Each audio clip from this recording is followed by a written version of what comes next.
Hi, welcome to America Uncovered. I'm Chris Chappell.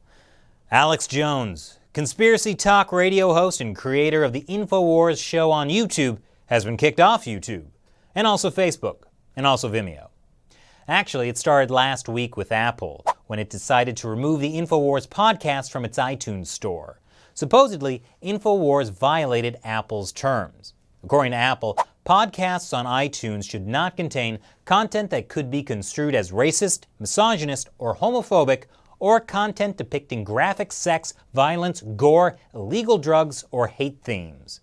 I mean, is it really misogynist or hate-themed when he talks about Congressman Nancy Pelosi like this? And this Democrat dirtbag's pissed. Her meth-dealing army is in the crosshairs. You dirty, old, evil, globalist whore selling this country out. And after iTunes kicked him off, that same night at 3 a.m., both Facebook and YouTube removed his pages.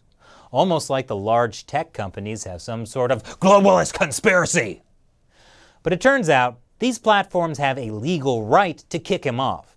The First Amendment is not a blanket guarantee of free speech. It says that Congress shall make no law abridging the freedom of speech or of the press. But corporations aren't the government and they're not bound by this. And it makes sense. If you had a web page, wouldn't you want to have the right to choose what other people can put on there?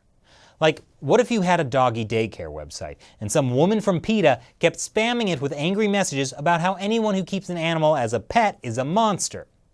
That being said, I think it's a mistake for the big tech companies to kick Alex Jones off their platforms. Now, personally, I'm not a believer in conspiracy theories, except for the ones that are true, obviously. But with platforms like Facebook and YouTube, hundreds of millions of people rely on them to serve up all sorts of things.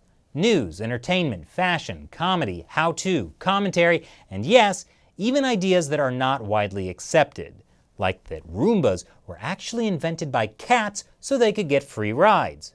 Think about it. Now, all of these platforms have terms of use. For example, they don't allow anyone to post gratuitous, violent content. And that's fair because it applies the same to everyone. That's why, for example, YouTube would never allow this. This is America. Whoa, what was that? And why did YouTube promote it past 300-something million views? How does that not violate YouTube's terms of use? Well, it looks like it actually might not.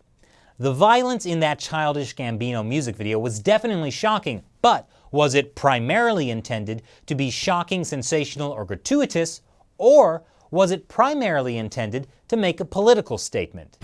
This is America. I think most people would say it's a political statement. Or let's take a less politically charged video. This clip of a famous shootout from the movie Total Recall.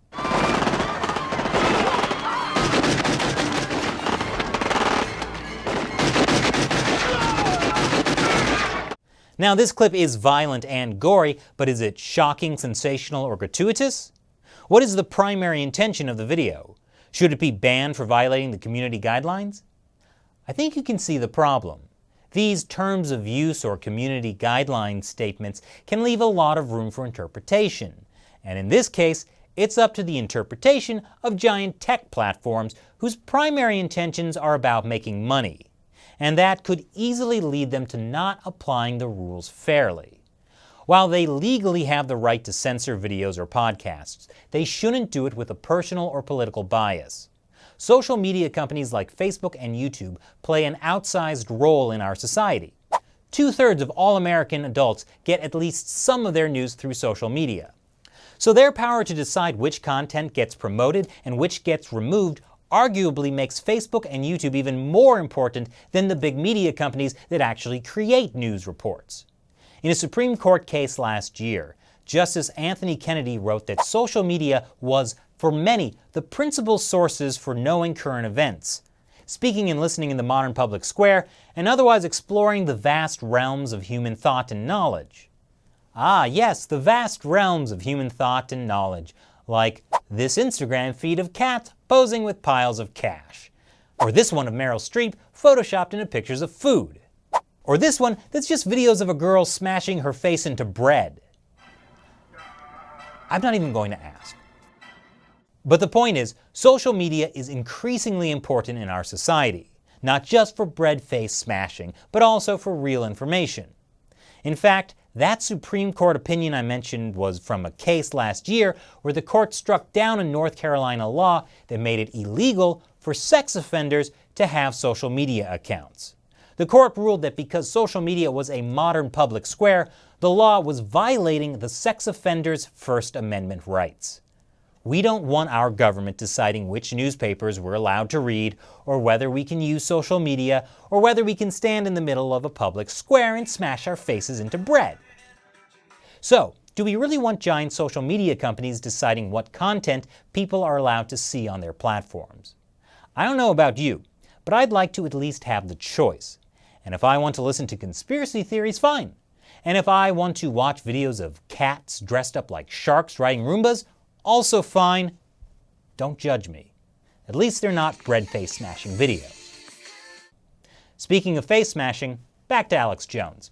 I may not agree with things he says, but he should have a right to say them, just like Childish Gambino should have a right to make his political statements. Now, one argument is that Alex Jones' conspiracy theories are actually harmful. For example, he claims the Sandy Hook school shooting was a false flag, and a few of his viewers ended up harassing the parents of students who were killed because they believed what Jones said. Okay, I agree that's bad, but did Alex Jones specifically encourage them to do that? Keep in mind that Facebook and YouTube allow vloggers to try and convince us that the Earth is flat and that NASA has been lying to us this whole time. And what if believing in that conspiracy causes people to do crazy, dangerous things like shoot themselves 1,800 feet into the air on a homemade rocket? We don't blame the flat Earth conspiracy theorists for that. We blame the people who believe them and decide to launch themselves in homemade rockets. Which is why Facebook and YouTube don't censor flat Earth content. But the question of whether what Alex Jones is doing is harassment or free speech could actually have an effect on how we view the First Amendment. There are two different court cases right now where Sandy Hook parents are suing Jones for defamation, and one case where he's countersuing for suppression of his free speech. But those are still ongoing.